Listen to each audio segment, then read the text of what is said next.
All right, let's talk about Catelyn VII. Catelyn VII is a medium-length chapter, about 4,800 words. It is known for being Tyrion's trial, but many fans go back to this chapter and they really kind of wonder, what is Lysa doing? It's very hard to make sense of Lysa's actions. Um, And there's the question of just, is she crazy? Is there any logic to them at all? I mean, there's not much logic to a lot of the things that George is writing here. He's in kind of full speed pace, and events are happening that are not necessarily, sensical. Like a, Ned not really like worried. Resigning his hand when he knows that Catelyn has taken into custody Tyrion, um, you know, Catelyn not informing or alerting River Run ahead of her actions, all sorts of like little things like this that just don't really make much sense in the grand scheme of things. And Lysa's actions really just don't make sense. Does she want Tyrion dead or not? Is the big thing. If she wants Tyrion dead, just execute him. Choose Lynn Corbray as her champion. Does she want him alive? Well, then why did you send him home on the high road again? The most dangerous road in the world. You can't really square the two. You can't square the two. Does she want him alive or dead? But anyway, let's get into this. Catelyn. The eastern sky was rose and gold as the sun broke over the Vale of Arryn. Catelyn Stark watched the light spread, her hands resting on the delicate carved stones of the balustrade outside her window. Below her, the world turned from black to indigo to green as dawn crept across fields and forests. Pale white mist rose off of Alyssa's tears, where the ghost waters plunged over the shoulder of the mountains to begin their long tumble down the face of the giant's lance. Catelyn could feel the faint touch of spray on her face. Yeah, this is again kind of George being dirty here. He's, clearly the giant's lance is a big dick. Alyssa's tears are pouring off of it. Even though she gets into this story about Alyssa's tears, water streaming off of a big dick is clearly either piss or cum.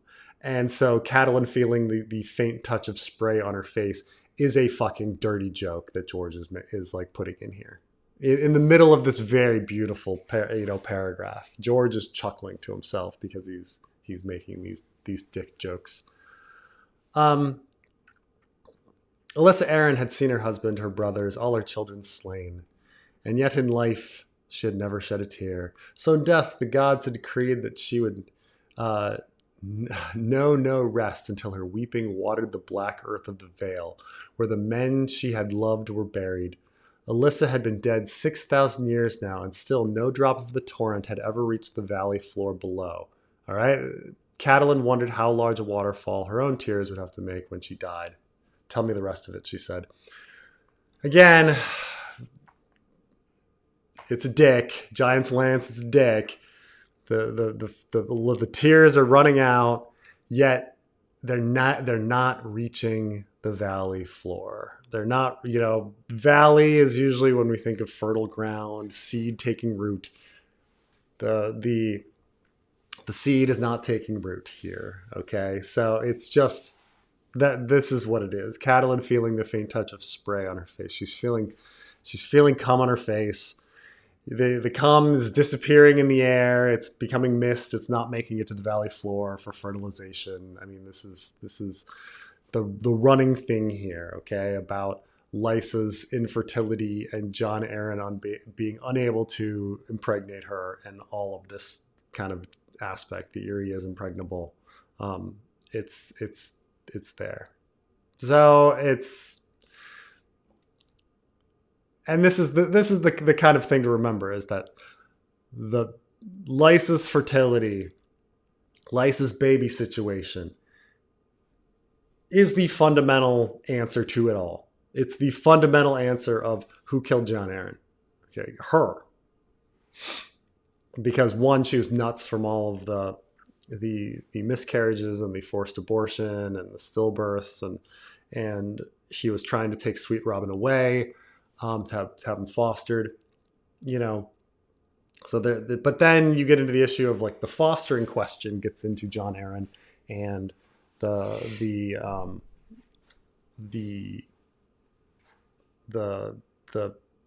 what Stannis is looking for and everything that Ned is doing. So all the answers are here. It all has to do with Lysa's fertility in the end.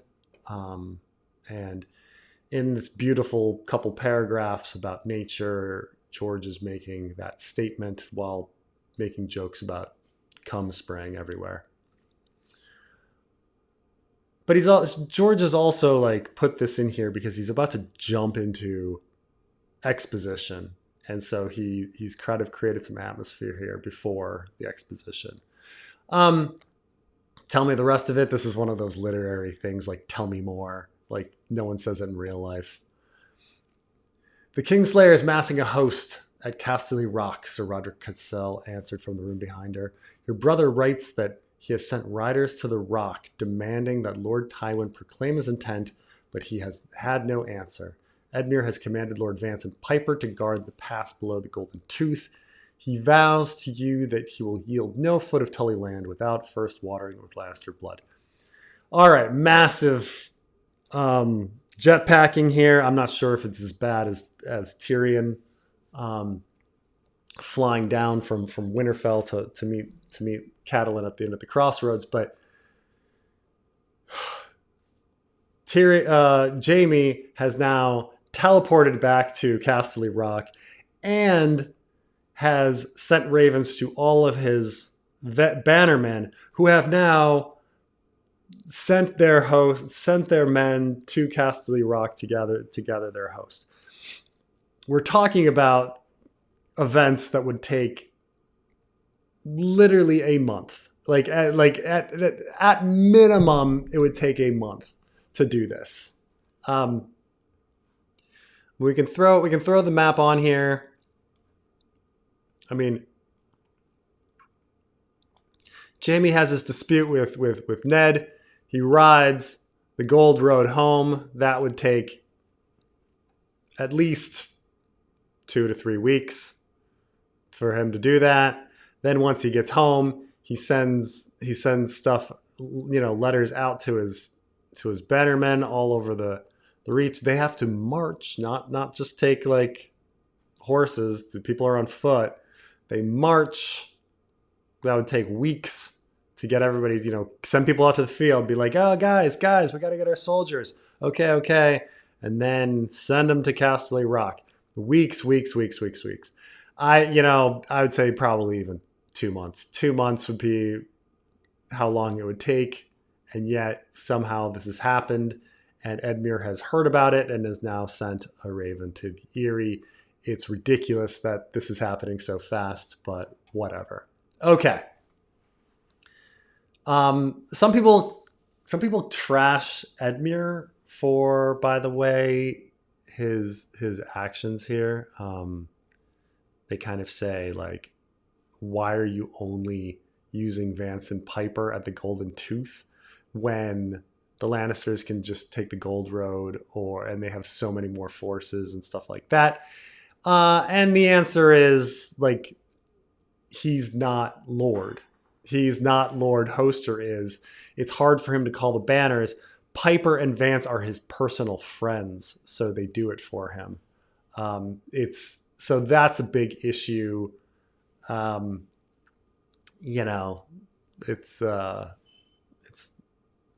mean, this idea that Edmure is an idiot goes a bit far. Catelyn turned away from the sunrise. Its beauty did not lighten her mood. It seems cruel for a day for a day to dawn so fair and end so foul as this one promised to. Edmure has sent riders and made vows, she said, but Edmure is not the Lord of Riverrun. What of my Lord Father? The message made no mention of Lord Hoster, my lady. Sir Roderick tugged at his whiskers.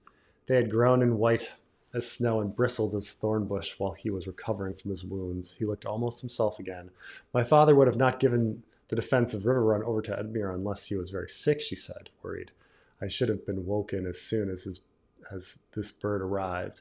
So I mean, maybe it's a question of whether or not Edmure can call all the banners, and probably should have.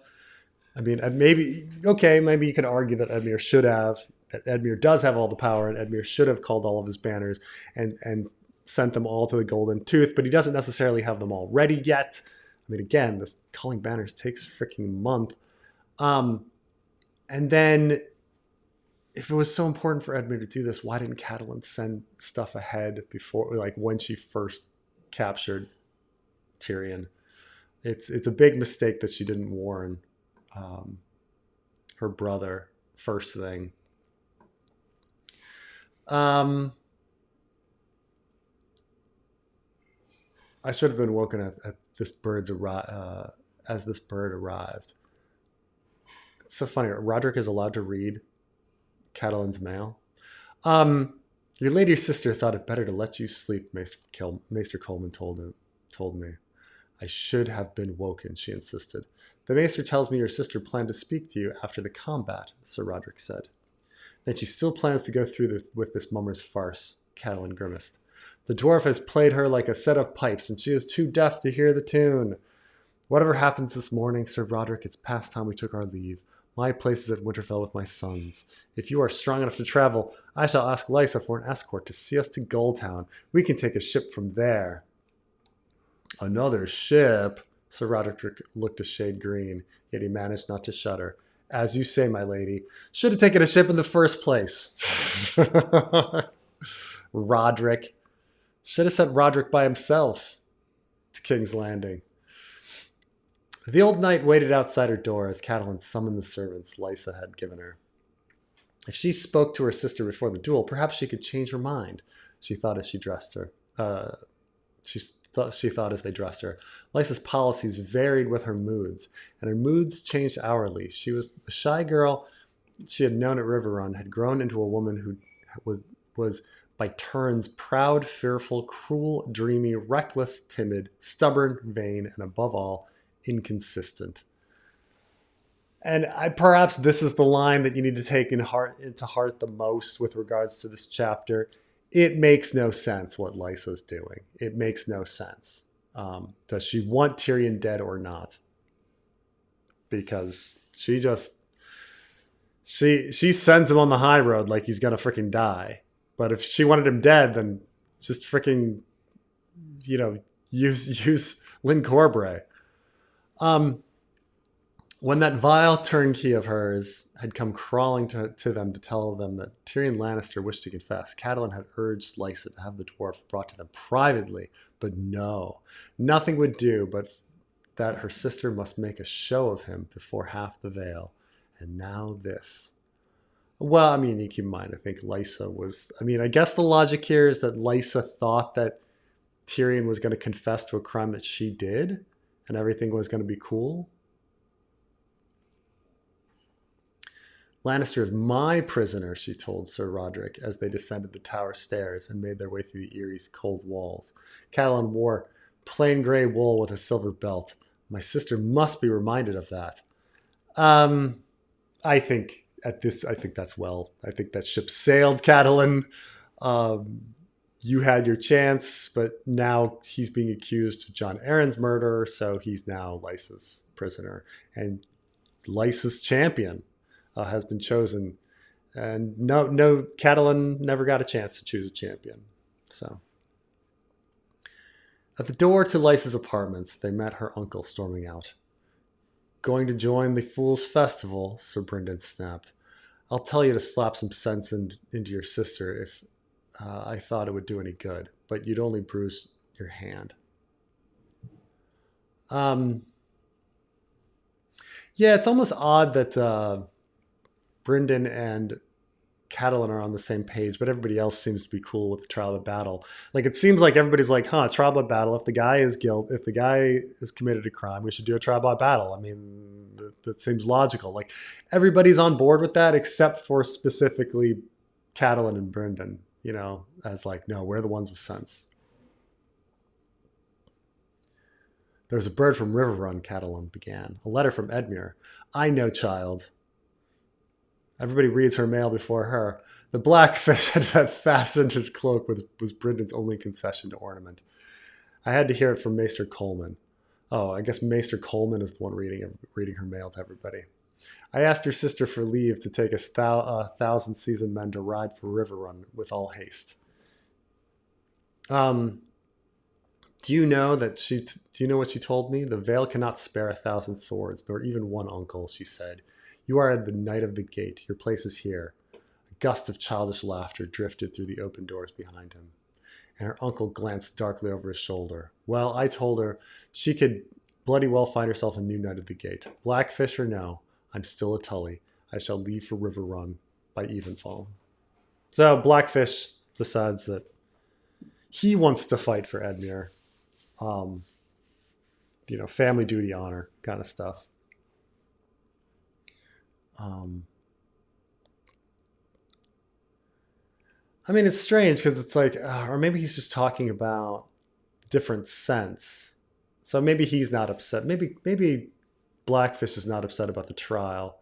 Blackfish seems ready to get into war, so I don't think he cares if Tyrion's dead or not. I think the sense is about giving 1,000 swords to him and joining the war. 1,000 swords, though, is nothing. It's nothing in this war. Like, Tywin Lannister's host is like tens of thousands. What's 1,000? What's 1,000 swords? Nothing.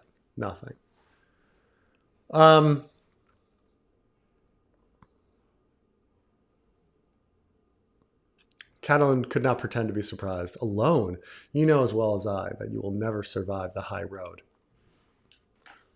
So right there, no one's going to survive the high road. So Roderick and I are returning to Winterfell. Come with us, uncle, and I will give you 1,000 men. Riverrun will not fight alone. Brynden thought a moment, then nodded a brusque agreement. As you say, it's a long way home. But I'm more likely to get there. More like to get there. I'll wait for you below. He went striding off, his cloak swirling behind him. Catelyn exchanged a look with Sir Roderick. They went through the doors to the high, nervous sound of a child's giggles. Yeah, so even the Blackfish is like, yeah, the high road is going to kill me, so I'm not going to take it. But Tyrion Lannister... Lysa's apartments opened over a small garden, a circle of dirt and grass planted with blue flowers and ringed on all sides by tall white towers.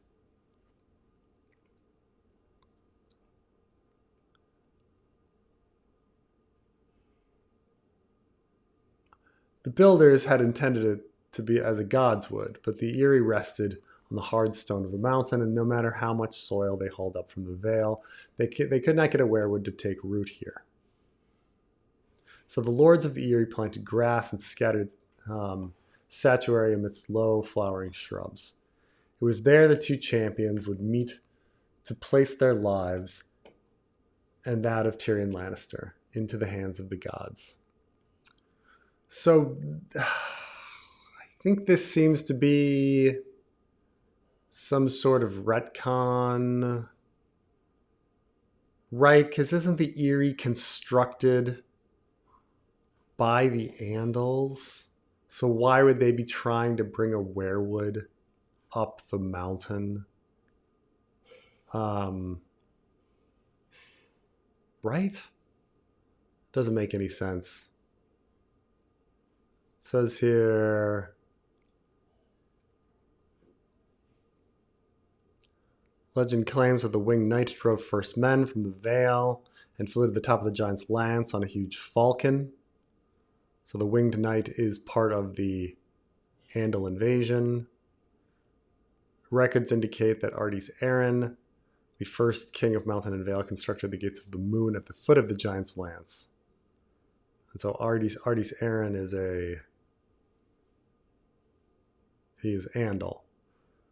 So this idea that they were trying to grow werewoods up in the godswood of the Eyrie has been changed. This is no longer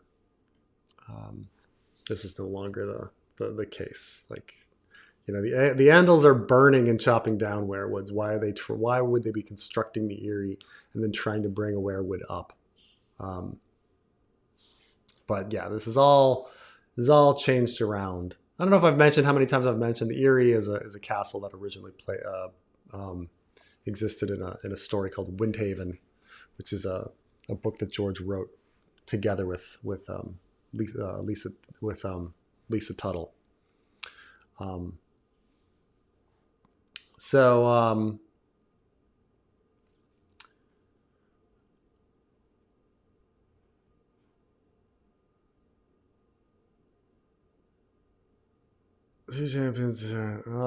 freshly scrubbed and garbed in a cream velvet with a rope of sapphires and moonstones around her milk-white neck, was holding court on the terrace overlooking the scene of the combat, surrounded by her knights, retainers, and lords high and low. Most of them still hoped to wed her, better, and rule the Vale of Arryn by her side. From what Catelyn had seen during her stay at the Eyrie, it was a vain hope. This is this idea that, you know, because Sweet Robin can't rule for another decade or so. So whoever marries Lysa would be essentially Lord Protector for a good decade. A wooden platform had been built to elevate Robert's chair, where the Lord of the Eyrie sat, giggled, and clapped his hands as a humpbacked puppeteer in a blue and white motley made of two wooden knights, a wooden platform had been built to elevate Robert's chair, where the Lord of the Eyrie sat, giggling and clapping his hands, as a humpbacked puppeteer in blue and white motley made two wooden knights hack and slash at each other. Pitchers of thick cream and baskets of blackberries had been set out, and the guests were sipping a sweet orange-scented wine from engraved silver cups. A fool's festival, Brynden had called it, and small wonder. Across the terrace, Lysa laughed gaily at some jest of Lord Hunter's, and nibbled a blackberry from the point of Sir Lyn Corbray's dagger. They were the suitors who stood highest in Lysa's favor, today at least. Catelyn would have been hard-pressed to say which man was more unsuitable. Jan Hunter was even older than Jon Arryn had been, half-crippled by gout, and cursed with 3 quarrelsome sons, each more grasping than the last. This, again, is still the story of the Vale, the quarreling sons who hate each other and want to kill each other after Jan Hunter dies. Sir Lyn was a different sort of folly, lean and handsome, heir to an ancient impoverished house, but vain, reckless, hot-tempered, and it was whispered, notoriously uninterested in the intimate charms of women. The impoverished house, of course, plays into it later, because we're talking about Corbray is always looking for cash, and he's always out of cash, and his brother as well tries to marry a rich merchant's daughter and things like that. So, and notoriously uninterested in women. So Sir Lyn's gay, but then again, Brynden Blackfish also didn't ever want to get married. So not that important. When Lysa espied Catelyn, I mean, it's important for Lysa. Lysa's trying to marry for love. And neither of them would be what Lysa would be interested in. When Lysa espied Catelyn, she welcomed her with a sisterly embrace and a moist kiss on the cheek. Isn't it a lovely morning? The gods are smiling on us. Do try a cup of wine, sweet sister. Lord Hunter was kind enough to send for it from his own cellars. I don't know how is he getting this wine all the way up that quick? All the way back? I mean, how long has it been? Has Tyrion been sleeping in his sky cell for weeks, awaiting his trial? Anyway, sweet sister always used in the story between where people don't kind of mean it. We hear sweet sister all the time. Tyrion calling Jaime's sweet sister. Tyrion calling Cersei sweet sister. Viserys calling Dany sweet sister. Thank you, no, Lysa. We must talk. After her sister promised, already beginning to turn away from her. Now, Catelyn spoke more loudly than she had intended. Men were turning to look. Lysa, you cannot mean to go ahead with this folly. Alive, the imp has value. Dead, he is only food for crows. And if his champion should prevail here... small chance of that, my lady, Lord Hunter assured her, patting her shoulder with a liver-spotted hand. Sir Vardis is a doughty fighter. Doughty is like brave and consistent. He will make short work of the sellsword. Will he, my lord? Catelyn said coolly. I wonder. She had seen Bronn fight on the high road. It was no accident that he had survived the journey while other men had died. He moved like a panther, and that ugly sword of his seemed a part of his arm. Lysa's suitors were gathering around them like bees around a blossom. Women understand little of these things, Sir Morton Waynwood said. Sir Vardis is a knight, sweet lady. This other fellow, well, his sort are cowards at heart. Useful enough in battle with thousands of their fellows around them, but stand them up alone and their manhood leaks right out of them.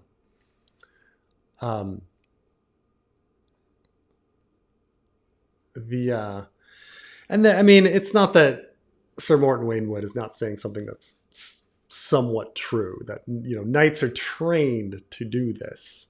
And for this specific kind of dueling, while, regular fighting doesn't necessarily prepare you for the art of the duel. Say you have the truth of it then, Catelyn said with a courtesy that made her mouth ache.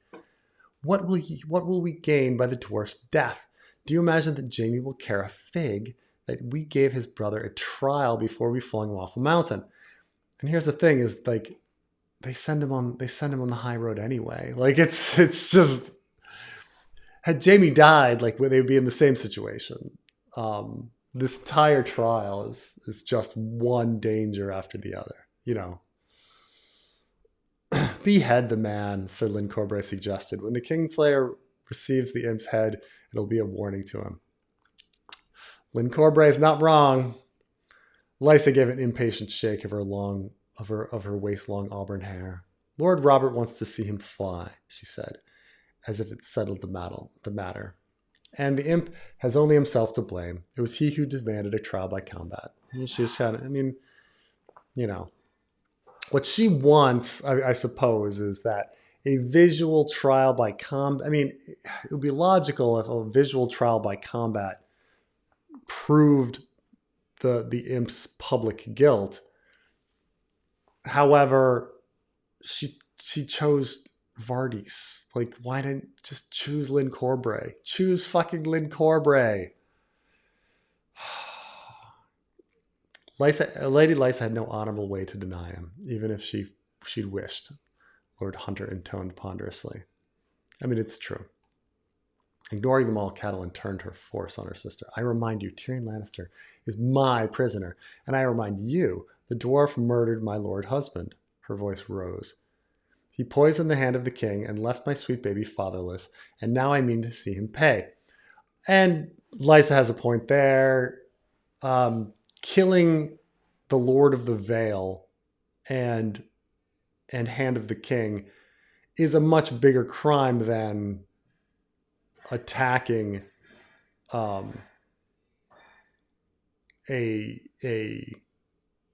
what? I guess he's second. Bran is second in line, but he's not even heir. Rob's heir, Whirling her skirts swinging around her, Lysa stalked across the terrace. Sir Lyn and Sir Morton and the other suitors excused themselves with cool nods and trailed after her. Do you think he did? Sir Roderick asked her quietly when they were alone again. Murder Jon Arryn, that is. The imp still denies it, and most fiercely. Well, of course he's going to deny it. I believe the Lannisters murdered Jon Arryn, Catelyn replied, but whether it was Tyrion or Sir Jaime or the Queen, or all of them together, I could not begin to say. Lysa had named Cersei in the letter she had sent to Winterfell, but now she seemed certain Tyrion was the killer. Perhaps because the dwarf was here while the Queen was safe behind the walls of the Red Keep, hundreds of leagues to the south. Cersei almost wished she had burned her sister's letter before reading it. Sir Roderick tugged at his whiskers.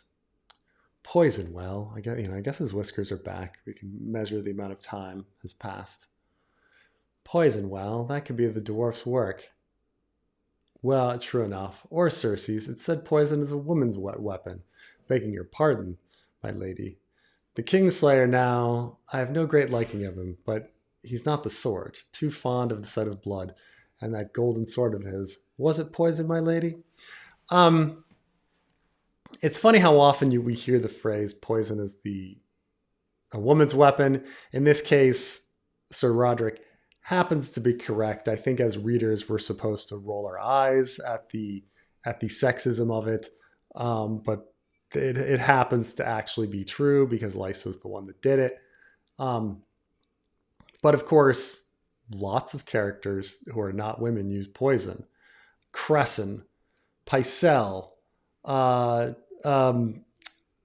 Martell, they're all poisoners and, aren't necessarily women.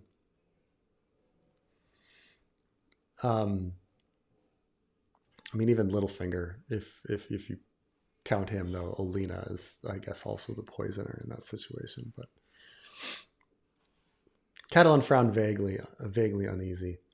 How else could they make it look like a natural death? Or maybe it was a natural death. Behind her, Lord Robert shrieked with delight as one of the puppet knights sliced the other in half, spilling a flood of red sawdust onto the terrace. She glanced at her nephew and sighed. The boy is utterly without discipline. He will never be strong enough to rule unless he is taken away from his mother for a time. Robert VI.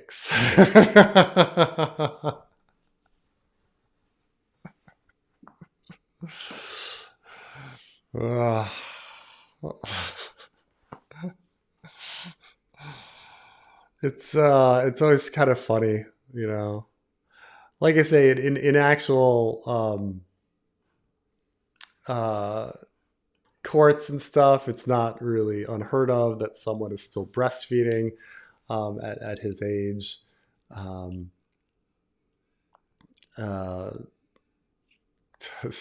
about a 6-year-old's discipline. All right.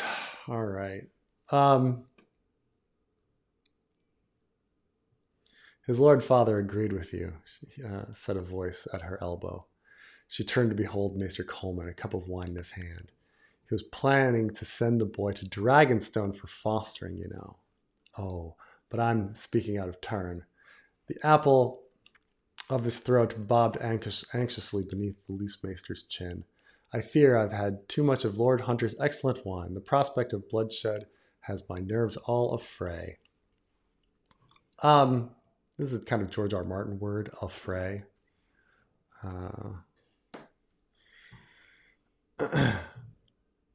You are mistaken, Maester, Catelyn said. It was Casterly Rock, not Dragonstone, and those arrangements were made after the hand's death, without my sister's consent. The maester's head jerked so vigorously at the end of his absurdly long neck that he looked half a puppet himself. No begging your forgiveness, my lady, but it was Lord John who, and here's the big hint, we've got these conflicting stories about the fostering of Sweet Robin, the true motive of the murder right here, all of the stuff. Well, poison is a woman's weapon, and then we are immediately given the motive, the fostering of Sweet Robin. It is staring us in the face right there on who the real killer is. Immediately after Roderick asks, how did this go down? Who killed Jon Arryn? A bell tolled loudly below them. High lords and servant girls alike broke off what they were doing and moved to the balustrade. Balustrade? Balustrade? Balustrade? Balustrade? Below, two guardsmen in sky blue cloaks led forth Tyrion Lannister. The Eyrie's plump septon escorted him to the statue in the center of the garden, a weeping woman carved in veined white marble, no doubt meant to be Alyssa. A bad little man, Lord Robert said, giggling. Mother, can I make him fly? I want to see him fly. Yeah, he was at King's Landing with you for years, dude. Like, you know who he is. He's the only dwarf at court. Like, there's no way that Sweet Robin should not know who freaking Tyrion Lannister is. So ridiculous. Later, my sweet baby, Lysa promised him. Trial first, drawled Sir Lyn Corbray, then execution. A moment later, the two champions appeared from opposite sides of the garden.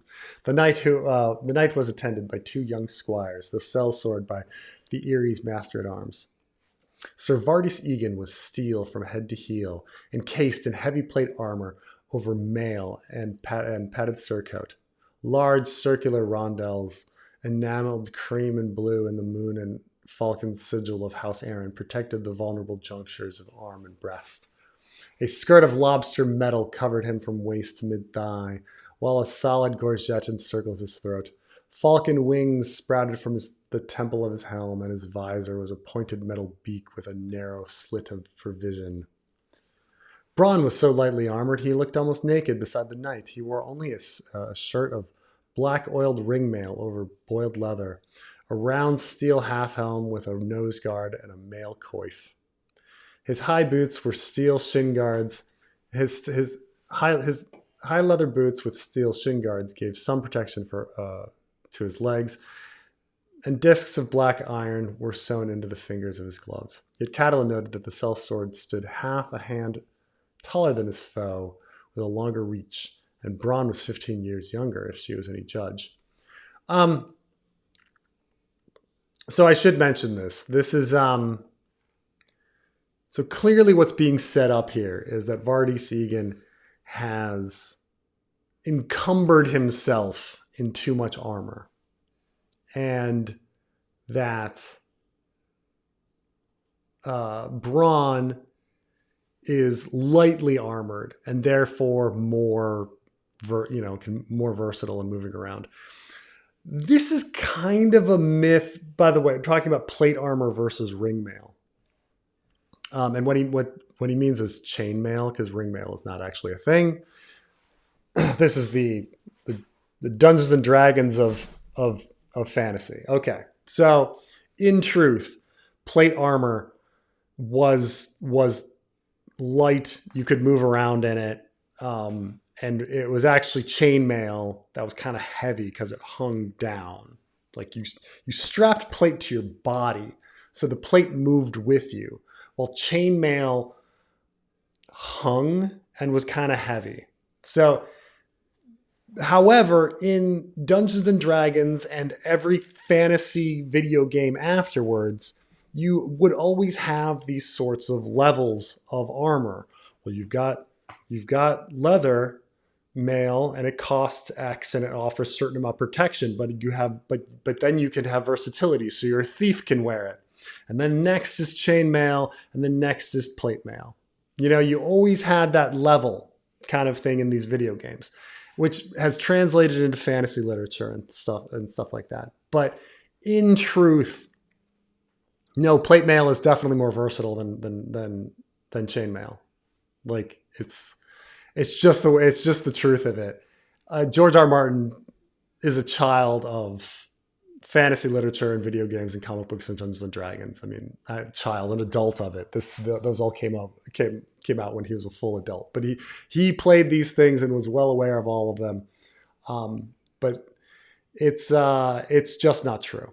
So we see where George is going with this. That, oh man, Vardis Egan has made the mistake of encasing himself in heavy plate armor over mail and a padded surcoat. Oh no. Well,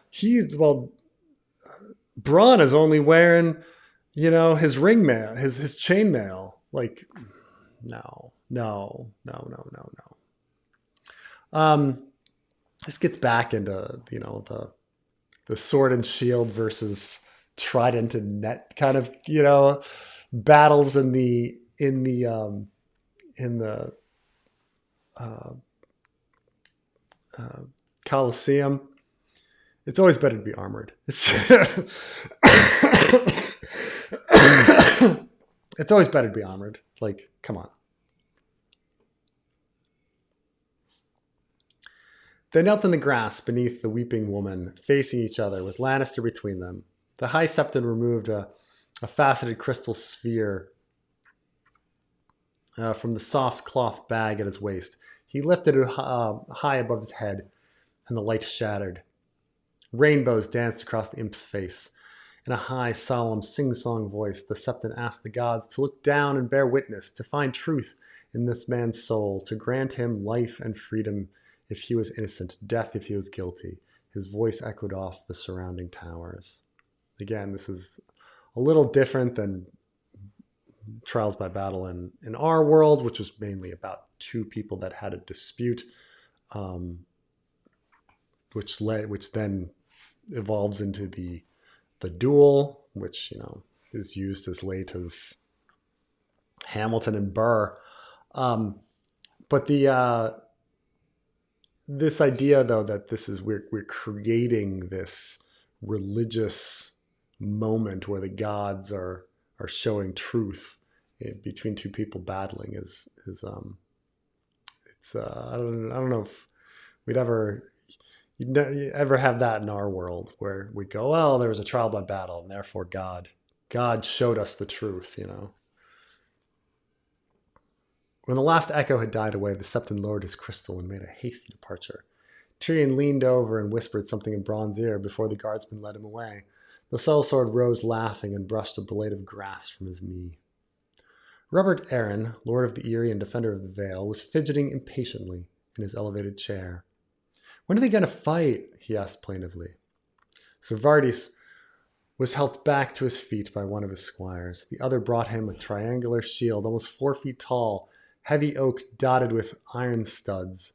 They strapped it to his left forearm.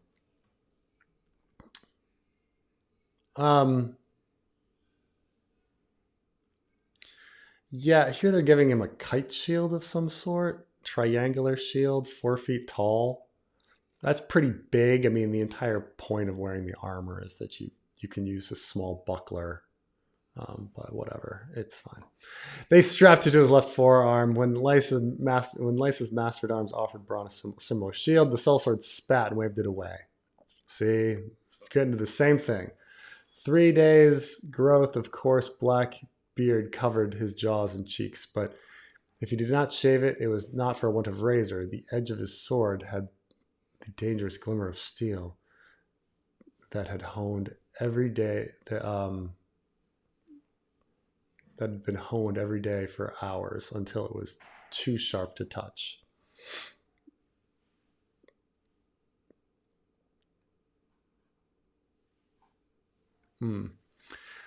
Sir Vardis held out a gauntleted hand, and the squire placed a handsome double-edged long sword in his grasp. The blade was engraved with the delicate silver tracery of a mountain sky. Its pommel was a falcon's head, its crossguard fashioned into the shape of wings. I had that sword crafted for Jon in King's Landing, Lysa told her guests proudly, as they watched Sir Vardis try a practice cut. He wore it whenever he sat the Iron Throne in Robert's place. Isn't it a lovely thing? I thought it only fitting that our champion avenged Jon with his own blade. The engraved silver blade was beautiful beyond doubt, but it seemed to Catelyn that Sir Vardis might have been more comfortable with his own sword, yet she said nothing. She was wary of futile arguments with her sister. "Make them fight," Lord Robert called out. Sir Vardis faced the Lord of the Eyrie and lifted his sword in salute. "For the Eyrie and the Vale." Tyrion Lannister had been seated on the balcony across the garden, flanked by his guards.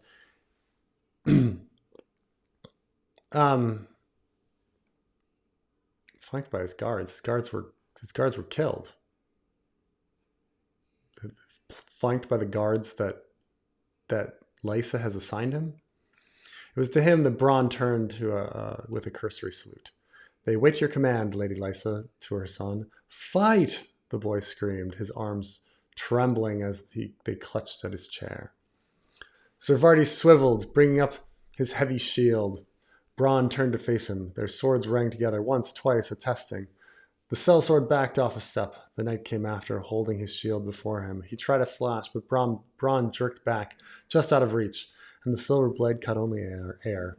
Bronn circled to his right. Ser Vardis turned to follow, keeping his shield between them. The knight pressed forward, placing each foot carefully on the uneven ground. The sellsword gave way, a faint smile playing over her lips. Ser Vardis attacked, slashing, but Bronn leapt from him, hopping over a low, moss-covered stone. Now the sellsword circled left, away from the shield, towards the knight's unprotected side. Ser Vardis tried to hack at his legs, but he did not have the reach. Bronn danced farther to his left. Ser Vardis turned in place. The man is craven, Lord Hunter declared. Stand and fight, coward, other voices echoed the sentiment. Catelyn looked to Sir Roderick. Her master-at-arms gave a curt shake of his head. He wants to make Ser Vardis chase him. The weight of the armor and shield will tire even the strongest man. See, here's the problem, it's the problem. Yeah, no, not in real life. She had seen men practice in their sword play near every day of her life, had viewed 100 tourneys in her time, but this was something different and deadlier. A dance where the smallest misstep meant death. And she was watched, the memory of another duel in another time came back to Catelyn Stark, as vivid as it had been yesterday. They met in the lower bailey of River Run, when Brandon saw that Peter wore only helm and breastplate and mail. He took off most of his armor.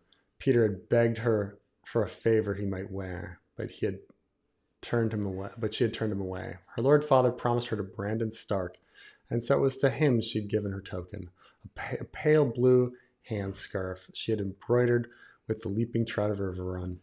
As she pressed it into his hand, she pleaded with him. He's only a foolish boy, but I have loved him like a brother. It would grieve me to see him die. And her betrothed looked at her with his cool gray eyes of Stark and promised to spare the boy who loved her. That fight was over almost as soon as it began. Brandon was a man grown, and he drove Littlefinger all the way across the bailey and down the water stair, running steel on him with every step, until the boy was staggering and bleeding from a dozen wounds. Yield, he called more than once, but Peter would only shake his head and fight on, grimly. When the river was lapping at their ankles, Brandon finally ended it with a brutal backhanded cut that bit through Peter's rings and leather into the soft flesh below the ribs, so deep that Catelyn was certain that the wound was mortal. He looked at her, and he fell and murmured, "Cat," with his bright as the bright blood came flowing out between the mailed fingers. She thought she had forgotten that. That was the last time she had seen his face, until the day she was brought before him in King's Landing. A fortnight passed before Littlefinger was strong enough to leave River Run, but her Lord Father forbade her to visit him in the tower where he lay abed. Lysa helped their maester nurse him. She had been softer and shyer in those days. Edmure had called on him as well, but Peter had sent him away. Her brother had acted as Brandon's squire at the duel, and Littlefinger would not forgive that.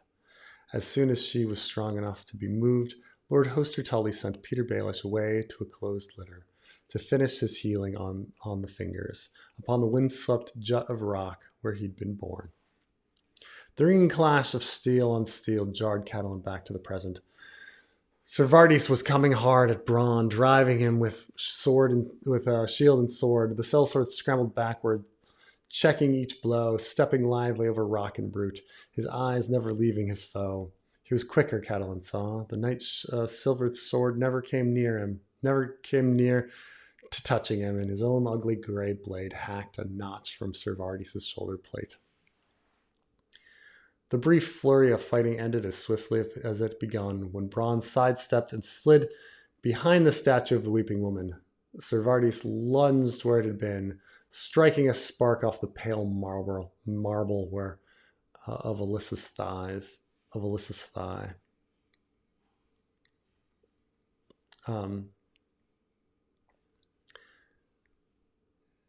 They're not fighting good, Mother, the Lord of the Eyrie complained. I want them to fight. They will, sweet baby.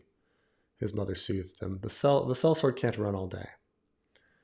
Some of the lords on Lysa's terrace were making wry jests as they refilled their wine cups but across the garden. Tyrion Lannister's mismatched eyes watched the champions dance as if there was nothing else in the world. Bronn came out from behind the statue hard and fast, still moving left, aiming a two-handed cut at the knight's unshielded right side. Ser Vardis blocked but clumsily, and the sellsword's blade flashed upward at his head. Metal rang, a falcon's wing collapsed with a crunch. Ser Vardis took a half step back to brace himself, raised his shield. Oak chips flew as Bronn's sword hacked at the wooden wall. The sellsword stepped left again, away from the shield, and caught Ser Vardis across the stomach, the razor edge of his blade leaving a bright gash where it had bit into the knight's plate. Ser Vardis drove forward off his back foot, and his own silver blade descended in a savage arc. Bronn slammed it aside and danced away. The knight crashed into the weeping woman, rocking her on the plinth. Staggering, he stepped backward, his head turning away. And that as he searched for his foe, the slit visor of his helm narrowed his vision. Behind you, sir, Lord Hunter shouted. Too late. Bronn brought his sword down with both hands, catching Ser Vardis in the elbow of his sword arm. The thin lobstered metal that protected the joint crunched. The knight grunted, turning, wrenching his weapon up. This time Bronn stood his ground. The swords flew at each other, and their steel song filled the garden and rang off the white towers of the Eyrie. Ser Vardis is hurt, Sir Roderick said, his voice grave.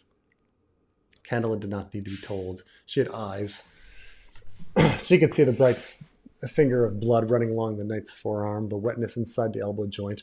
Every parry was a little slower and a little lower than the one before. Ser Vardis turned his side to his foe, trying to use his shield to block instead, but Bronn slid around him, quick as a cat.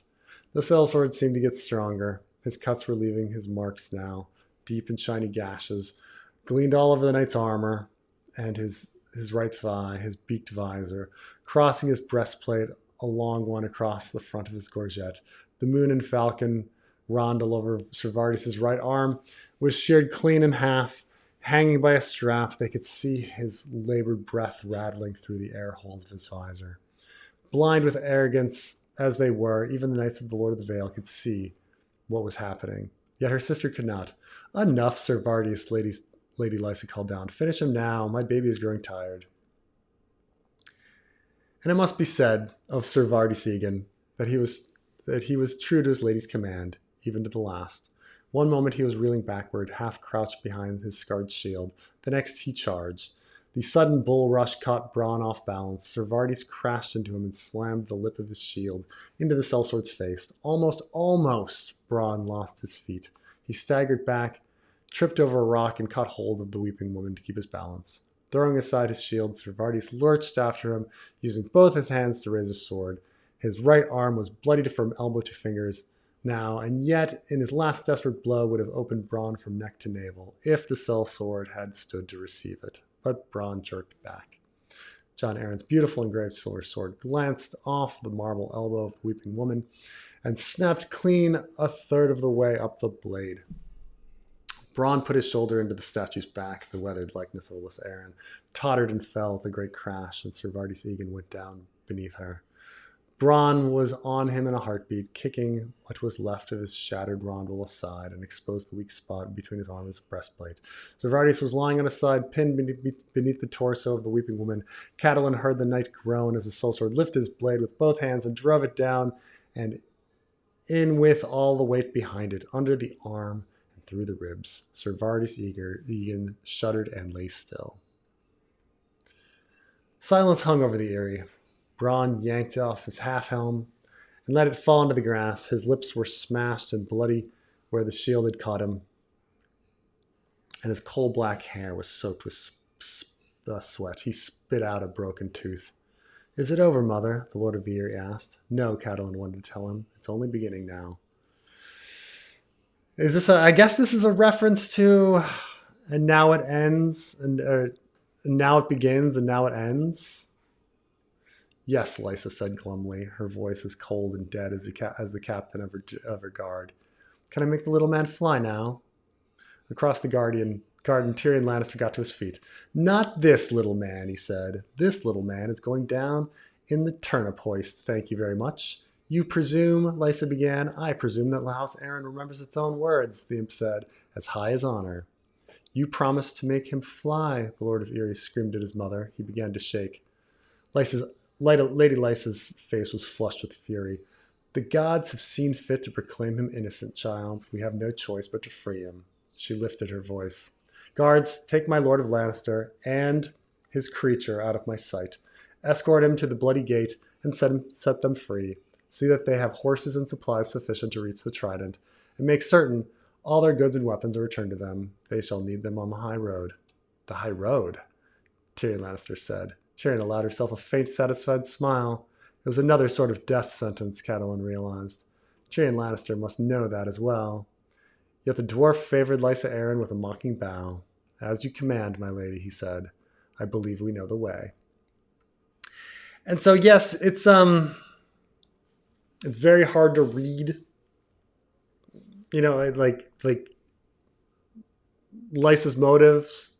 You just kind of have to accept that she's crazy in the end. Because again, had she wanted Tyrion to live, she would have provided him an escort all the way to all the way down, all through past the high road.